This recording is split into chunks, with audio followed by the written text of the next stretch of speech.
Maybe. Today's stars, yesterday's legends, forever our passion. This is the hard can. Real talk. No filters. Just wrestling.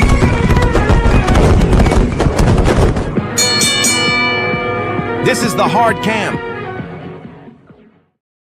Good evening, everybody. Quick update here. We are welcome to the hard cam for just a few minutes, I guess, with my partner in crime as always. I feel like I hadn't seen you forever, man. I'm having like separation anxiety. Paul, how you doing, man? I'm good. Yeah, no, allergies are bugging me for some reason because it's still the middle of summer and it's been bugging me the whole summer. So I'm a little bit cheesed off because of that, but we're here. We're trying our best. I agree wholeheartedly because before we went on, I was telling him about going to get my allergy shots. I had to go over there and the kids get a kick out of it when we're in school because I always tell them, I had to go get my rabies shots. I had to go for 42 weeks in a row weekly. And it's the great thing about being out here in the country where I'm at. I resigned myself that I'm going to be gone away from the house for at least 3 hours because it's a 45-minute drive over there and you got to do your shit and then come back. And every once in a while, you hit the traffic more times than not, to be quite honest with you, because it's 95. But hey, I digress. Anyway, we do apologize that we did not jump on here for a countdown to redemption on Sunday. I did watch that. Did you catch that, Paul, at all? You catch I've been too busy to watch it, actually. It's a nightmare recently. Well, I'm not going to go into a lot of detail because that's not what we're here for, but Willow Nightingale did win the women's championship from Tekla, which I kind of thought she would, to move on and face Mercedes at Wembley. And, I didn't think Kenny Omega would drop the title to Kevin Knight, but they did have a hell of a match. So if you get a chance to go back and watch that. We got SummerSlam coming this weekend, and I will not be around for it. And I'll be quite honest with you, I know Paul has got his feelings on WWE. Not a whole lot that I really am interested in seeing. I really want to see Nick Aldis and Gunther. I'm kind of curious how that one might turn out. I'm interested to see Brock and Oba because from almost a year now, they've been saying SummerSlam in Minneapolis was going to be Brock's last match. So I'm interested to see how those two goes. I don't care about Cody and Punk. Don't care about Roman and Seth. But hey, again, it's whatever. So, but as I get ready, I am going to the beach this weekend and I'm going to relax and I am not watching SummerSlam. I might catch a clip or something on my phone. I'm not going to do any wrestling. I'm going to sit back. I'm going to relax. Cause when I come back, as some of you may know, some of you don't, I don't know what we've covered on here sometimes, but I teach middle school business to, I got a 6th, 7th, and 8th grade class. And when I come back, I go back to work on Monday, the 10th. And, so I'm getting ready, getting my classroom ready, getting the curriculum ready that I got to teach this upcoming year. And I also do industrial sales online, and I also do this podcast as well as my own DJ company. My DJ company, it's summertime, so I've been blowing up. Had a event for the school system last week, had a wedding as well on this past Saturday. And to be quite honest with you, Paul is normally my reminder. He's like, hey, what time you want to go on tonight? And when I didn't get that on Sunday, I was sitting there about halfway through redemption and I went, oh shit.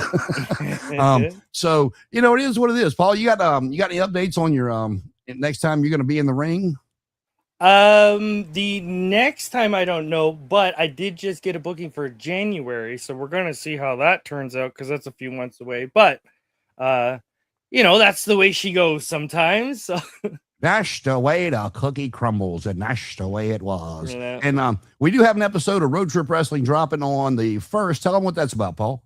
Well, we're going to have a few episodes dropping because I did a thing where I got a little too excited.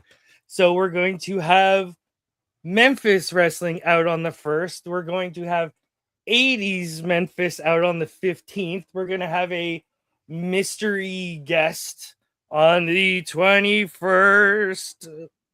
Basically, every Saturday. Because there's 5 of them in July, and I have 5 episodes ready to go, and I just thought, let's do it. Hey, man, well, why not, man? Like I said, it's a great concept. I applaud you for it. It's not something I would have thought of. I'm just sitting back bitching and watching some of the stuff that we get here in the States going, man, it's just not what it used to be. So, no, I mean, I applaud the concept, man. It's great. I've enjoyed watching some of the stuff. Some of the other stuff we watched, I'm like, ooh, that one was rough. But that 80s Memphis wrestling that we went and took a road trip to and got a front row ringside seat for. I mean, it brought back some memories and caused me to spend a little bit of money on eBay because I did order the Andy Kaufman I showed you, plus my Jerry the King Lawler from back then did come in. So I got them sitting side by side up here on, you see all these shelves and stuff behind me, the belts and everything. So, I don't know, but I've enjoyed it. And, you know, we will get back to covering everything on, you know, the way we talked about, and on not for SummerSlam, because of course I'm going to be at the ocean with my feet in the sand and doing a whole lot of nothing, because I'm trying to get ready to go back to actually a physical job versus having to sit here for 8 to 10 hours a day. But, you know, we'll get back to it. Like I said, we will do the pay-per-views, whether it's AEW or WWE, the you know, quick kickoff. Their kickoff shows are normally 6 o'clock or 7 o'clock, so we'll try to jump on a half hour or so before and give you a quick rundown of what's happening. And when I get back on the 9th, we got a lot to go. You know, when we come back on the 9th, I should say, we'll cover Redemption, we'll cover SummerSlam, and anything else in between, and see where we think things are going to go from there. So, Paul, you got anything else before we get out of this quick update? Just since last time we'd been here, like my little label says, Yuto Ice versus Oiwa is got to be match of the year contender. Two young punks trying to show each other who's boss.